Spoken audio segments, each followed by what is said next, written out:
First day of vlog.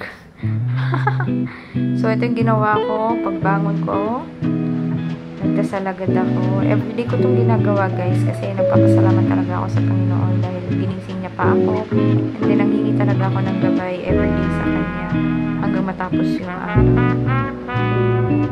So, ganyan yung ginagawa ko. Nagdadasal. Then, stretch kasi galing ka sa higa ng matagal. So, unat-unat muna tayo para hindi tayo ma-stroke. Then, next kong ginawa, nag-ayos-ayos muna ako ng mga kagamitan ko dito sa kwarto dahil napaka kalat na, dumi. Wala na talaga ibang masabi, kundi yan lang talaga, guys. Paano kaya itong mag-vlog-vlog? Hindi talaga tayo sanay. Pero sige lang, subukan natin, baka man lang maano. So, ayan na yung next na aking ginawa. Dahil gising na yung asawa ko, nag-usap muna kami. Then, kamustahan lang. Everyday namin itong ginagawa. Kapag may load siya or may SIM card siya, tawag-tawag talaga kami. Pero kapag wala naman, yun, text-text, chat-chat lang. Yun ang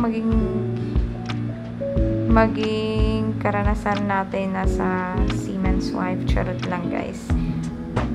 Madaldal ako, pero bakit kaya dito sa unang video na to wala talaga akong masabi? So yan, usap-usap lang kami kung anong gagawin niya, anong gagawin ko ngayon. So ganyan lang tayo, guys. Wala na masabi, guys. Trya lang naman to. Sige lang, mag-iisip pa ako. Yan, usap-usap lang.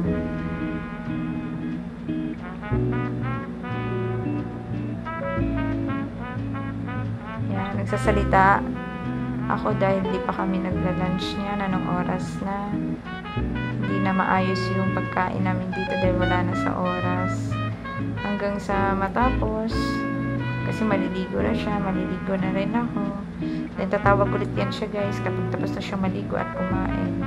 Then yun na, hanggang sa matapos na itong vlog na to, puro lang ganito yung pagsasalita ko. May manunood pa kaya?